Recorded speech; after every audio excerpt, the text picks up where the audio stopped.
The first time I saw Daniel Rusk, he was smiling at me from across the church hall.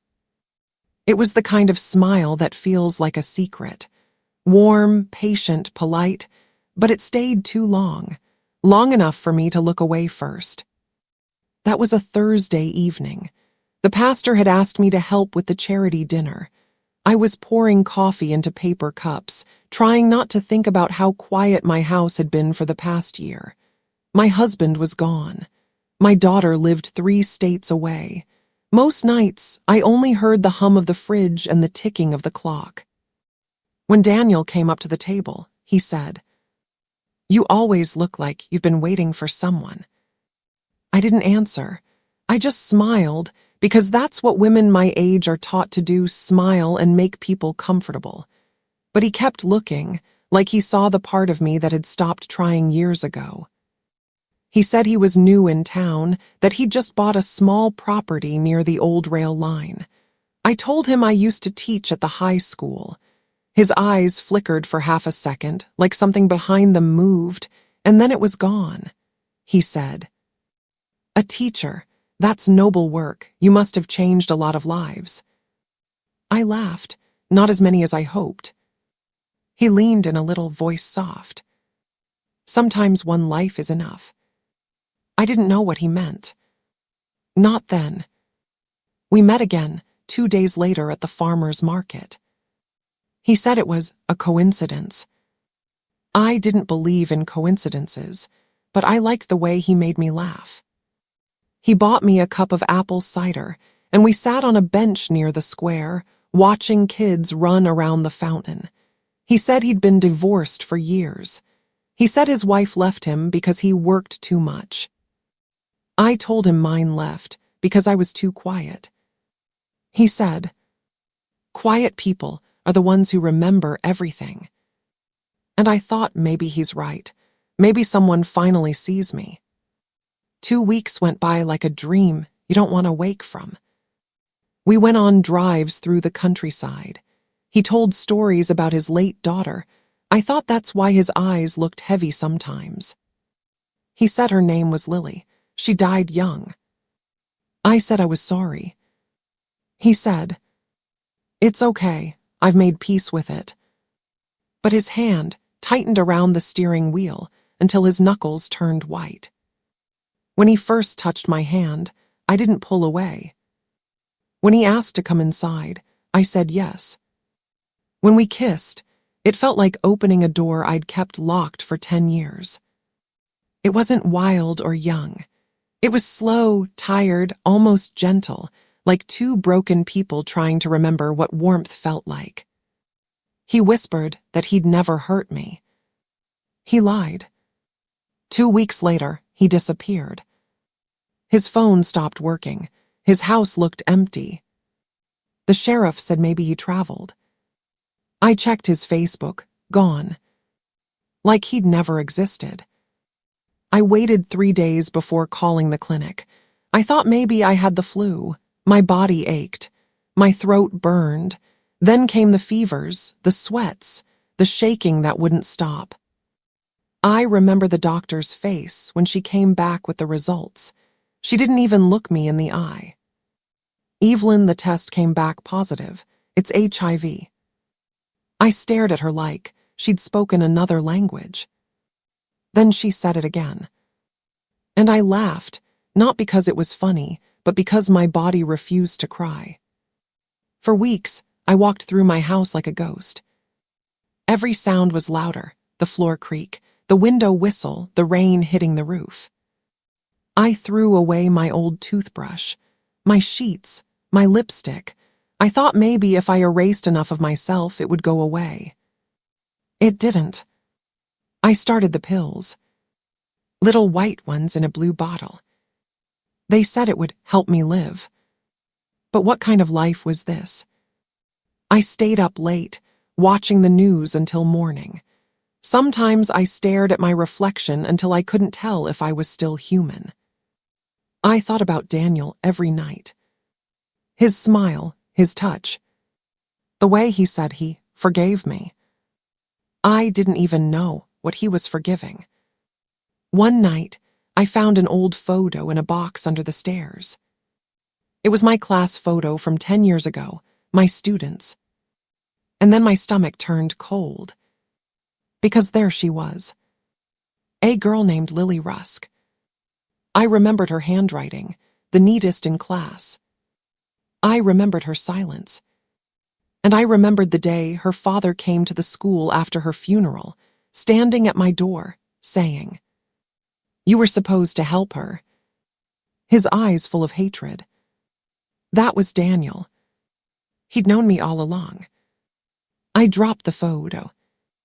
My hands shook so bad the frame cracked. And for the first time in years, I screamed. It wasn't just anger. It was shame. Because deep down, I remembered the meeting that led to Lily's suspension, the one that broke her spirit. She'd written something dark in her journal, and I'd told the counselor she needed time away. A month later, she was gone. Daniel didn't just want revenge. He wanted me to live with her death inside my blood. I stopped taking my pills. I wanted to die too, but the body is stubborn. It clings. Every day I woke up, I hated him more. And I hated myself for still missing his voice. That's when the idea began to grow, small and sharp like a thorn. What if he could feel what he gave me?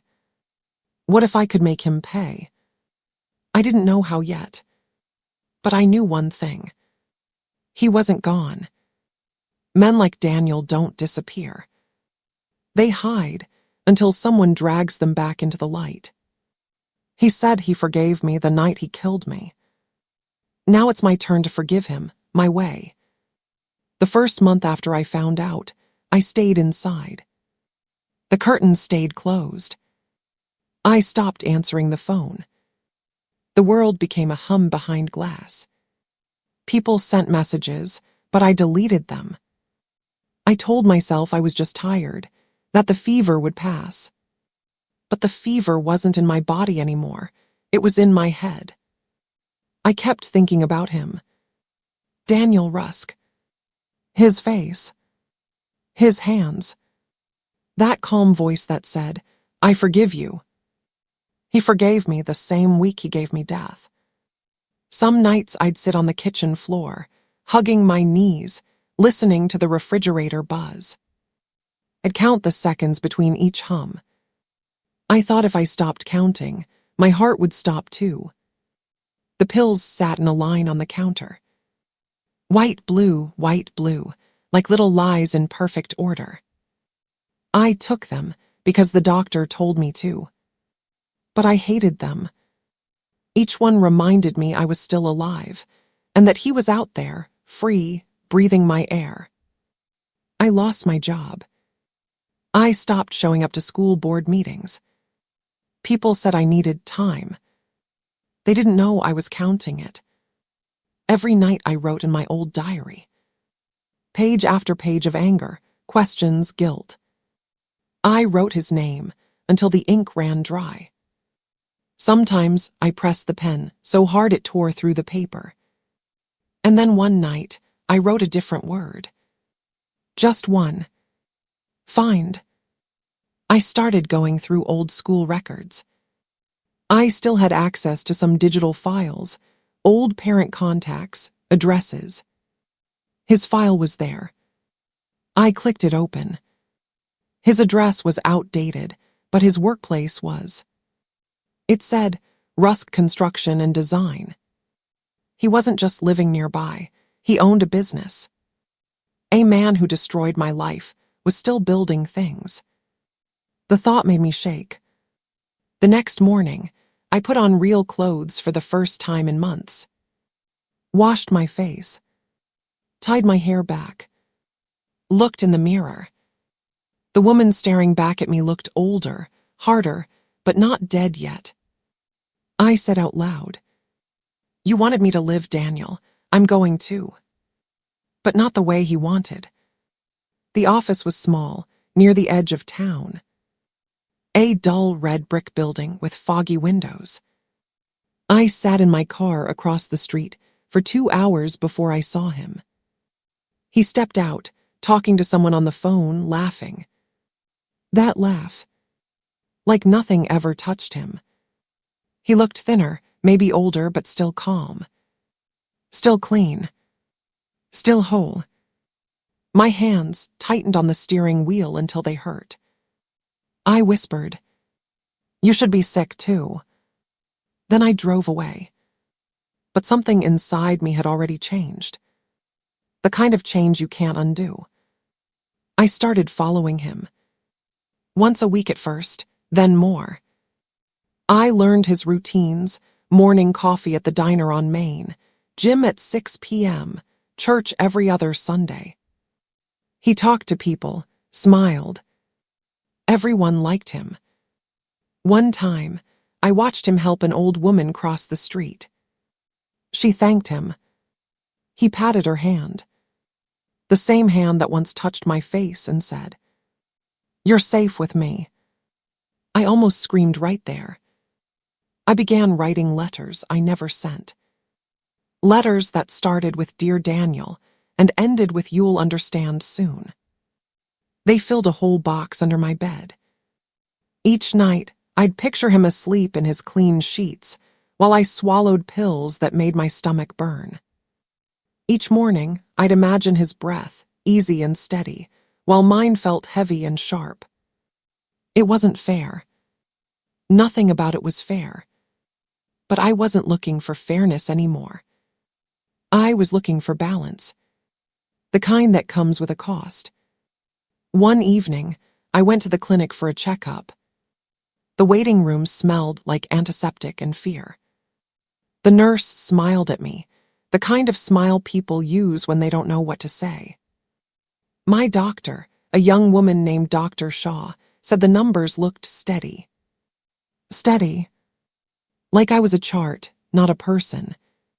Before I left, I saw a name on one of the files sitting on her desk. Rusk, Daniel.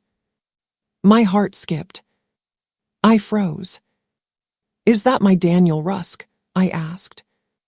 She looked up quick, like she'd said something she shouldn't. "Confidential, Evelyn," she said. "You know that." That was all the answer I needed. That night, I couldn't sleep. The idea was growing now, spreading, taking shape. If he was being treated, he was scared. If he was scared, he was weak. And if he was weak, he could be touched. I started thinking about Dr. Shaw.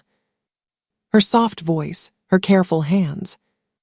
People trust doctors more than they trust God. Maybe that's where I could begin. I went back the next week, pretending to need advice about medication side effects. She talked while typing. I watched her fingers move, gentle, sure, unknowing. When I asked how long she'd been treating patients like me, she said 5 years. I smiled and said, "You must see all kinds of people." She nodded. "We're all just trying to survive." But not all of us deserved to. When I got home, I took out my diary again. This time, I didn't write "find." I wrote "end." And under it, one line. He wanted me to live dying. I'll make him die living. The following week, I saw him again. Outside the pharmacy, holding a white paper bag. Prescription pickup. He looked pale, slower now. Maybe the illness was catching up. Or maybe it was guilt. He didn't see me. But I saw him. And in that moment, I knew I wouldn't rest until I watched that smile fade for good. He took my blood. I'll take his breath. I didn't leave my house for 3 days after seeing him at the pharmacy. Every time I closed my eyes, I saw the bag in his hand. I pictured the bottles inside, his medicine my mirror. He was sick too. That meant something. It meant I wasn't the only one counting pills. Still, a question kept echoing. Why me? He could have chosen anyone. But he chose me. I went back to my old box of school files. Lily Rusk's folder was thin, Only a few pages left after the board took the rest. One note sat inside, my handwriting. Student suspended 1 week for verbal threat. Needs counseling. A memory flickered. Her face that day, pale, frightened, trying to explain something I didn't stay long enough to hear. I thought she'd just been angry. Now I saw it different. Maybe she was begging. Maybe she was already breaking. And Daniel, he must have read that note after she died. He would have seen my name at the bottom. Evelyn Grace. Black ink. Permanent. I went to the cemetery the next morning. Cold air, hard ground. Her grave sat under a maple tree. The grass was still thin from winter. Someone had left a small white flower there, fresh. That meant he still came. Still talked to her. Still blamed me. I knelt down. Touched the dirt. Whispered, "I'm sorry, Lily." Then quieter. "But your father is not." Back home, I started reading about him online. Old newspaper archives. Local business articles. Every story said the same thing. Respected, generous, good with his hands. They all called him a builder. Funny how he built everyone's house, but broke mine. Then I found something strange. A small report about his company funding a research study at the same clinic where Dr. Shaw worked. It wasn't about houses. It was about experimental treatments. The kind people like him and me take when we're desperate. That's when the bruise started to show, the one hiding under every nice word. He wasn't just being treated. He was helping test the drugs. He still wanted control, even over sickness. And suddenly, I knew how to reach him. Not through his house. Through his pride. The next time I saw Dr. Shaw, I smiled more than usual. I asked about the research, about the new pills. She said it was private data, but her eyes gave away curiosity. People like to talk when they think you admire them. I told her I used to teach science. That part was true. She brightened. Said, "Then you understand risk." Risk. A small word that can hold a whole life inside. Over the next few visits, I listened. I learned small things. The trial had only 5 patients. All men. All chosen quietly. I didn't need the names. I already knew one. At night, I started hearing Lily's voice in my head. Not real words, just that soft, teenage kind of sadness. I'd sit in the dark and whisper back, I know, sweet girl." Sometimes I'd imagine her asking, "Why did you wait so long?" And I'd answer, "Because the blood takes time to remember who hurt it." Weeks passed. Daniel looked weaker each time I saw him. His skin lost its color. His step slowed. But he still smiled at people, still carried groceries for neighbors, still shook the pastor's hand. That smile wasn't kindness anymore. It was armor. A bruise hiding under clean skin. And I began to think, maybe my revenge didn't need to be quick. Maybe it just needed to be clear. So I started writing again. Not letters this time. A confession. Every detail. How we met. What he did. How it felt. I wasn't sure who it was for, police, priest, or ghost. Maybe all of them. I wrote until sunrise. By morning, my hands ached and my eyes burned, but my heart felt steady. The last line I wrote was, "He will see my name again before the end." That afternoon, I drove to the clinic and waited in the parking lot. The sun was low, orange and thick. After an hour, I saw him walk out with Dr. Shaw. They talked for a long time. He looked tired, but when he laughed, she smiled. That hurt worse than the diagnosis ever did. When she left, he stood by his truck, staring at the sky. For a second, I almost felt sorry. Then I remembered the hospital bed. The needle. The doctor's voice saying positive. And I knew pity was just poison with a pretty name. I didn't follow him that night. I went home and lit a candle instead. Watched the flame bend. Listened to it hiss. I said his name once, slow and careful. Then I blew the candle out. Smoke curled up like a small ghost. That was the moment I stopped being a teacher, a mother, or a victim. That was the moment I became the lesson. The next morning, I called Dr. Shaw's office. Told her I wanted to volunteer for the same study Daniel was in. She hesitated but said she'd see what could be done. I thanked her. And when I hung up, I smiled for the first time in months. Not a warm smile. A knowing one. Because now, I wasn't just chasing him. I was walking into his circle. The same clinic. The same tests. The same fate. But this time, I would be the one holding the story. He built walls for a living. I just learned where to place the cracks. The clinic hallway always smelled like bleach and rain.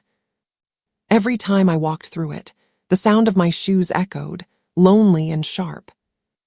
Dr. Shaw met me with her usual soft smile. She said she was glad I wanted to join the study.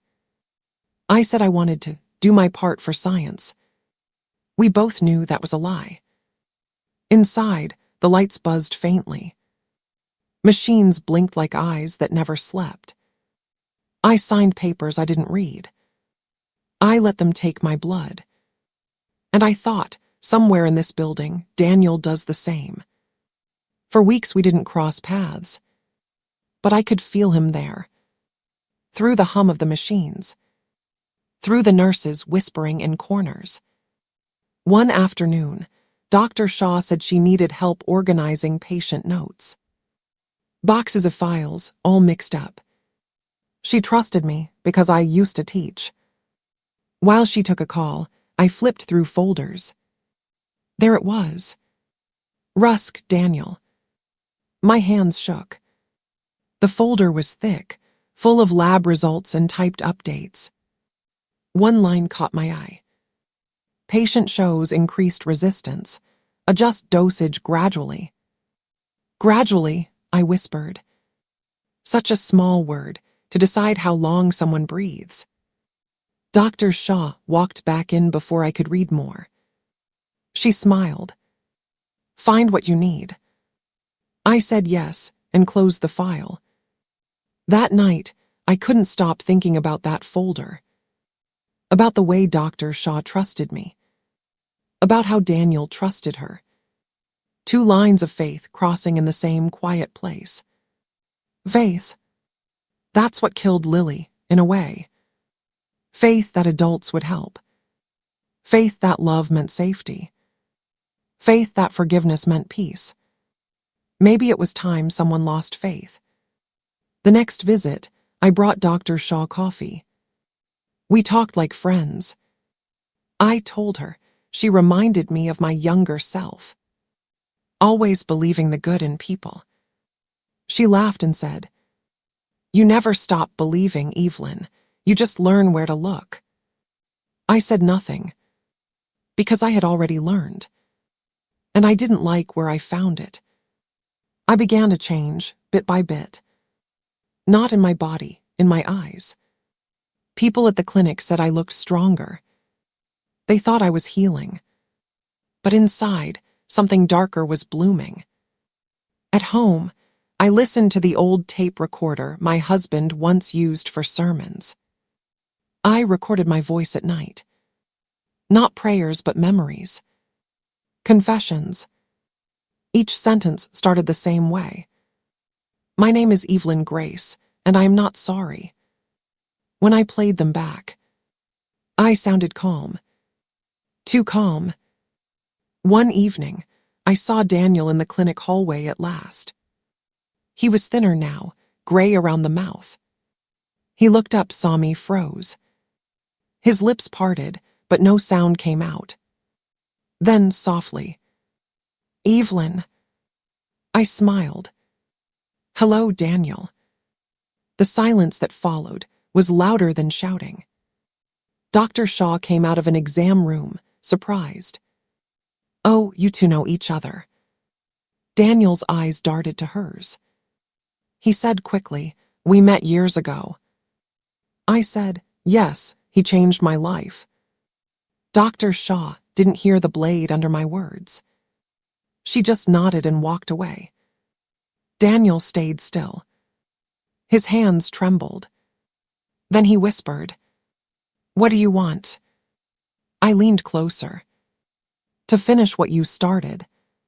From that day, he avoided me. Different appointment times.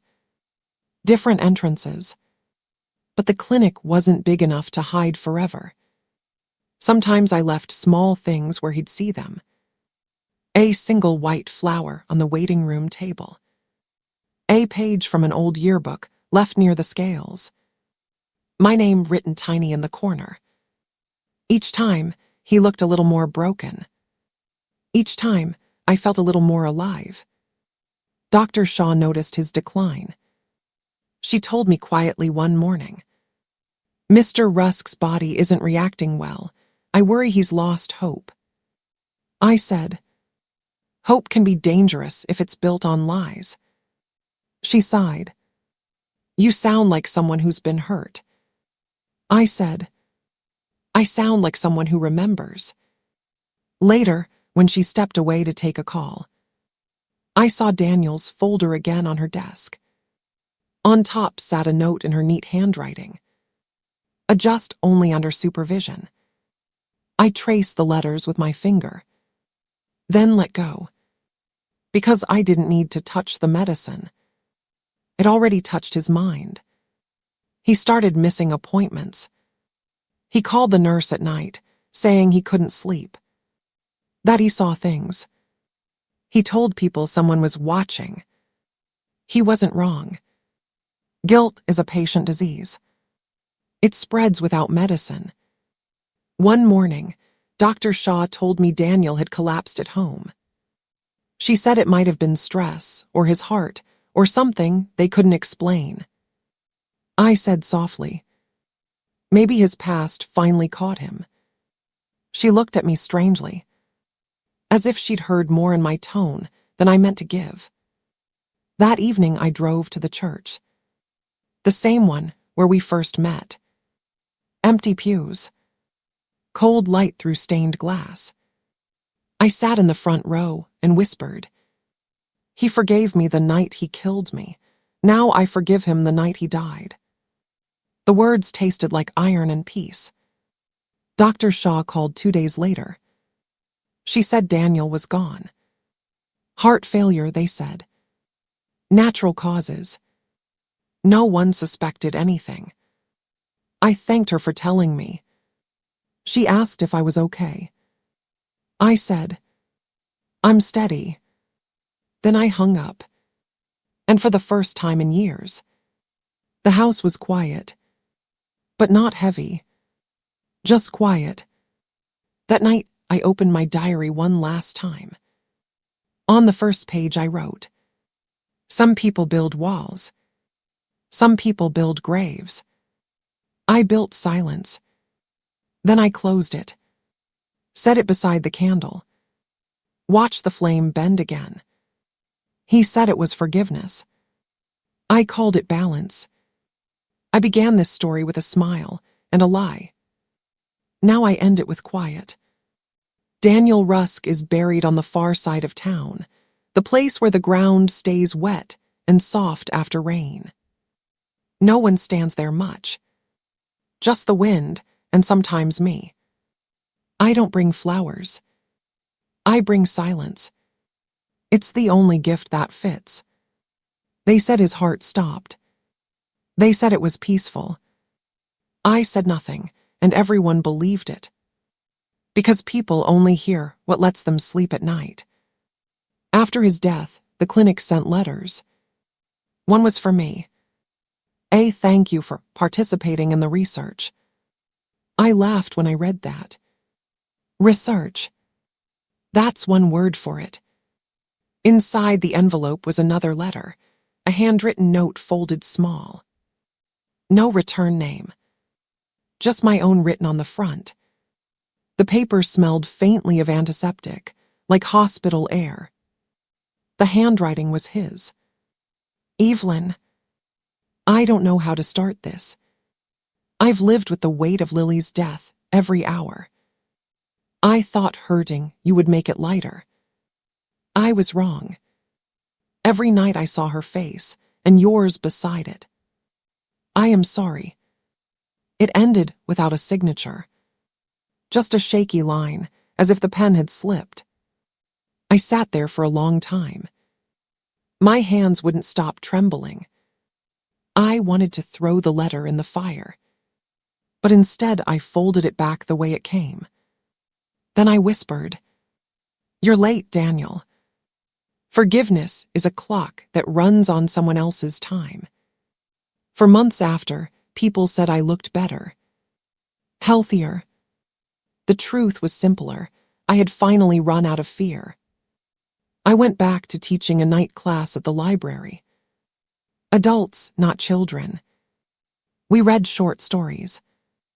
I taught them about tone, about truth, about how every word has a heartbeat if you listen close.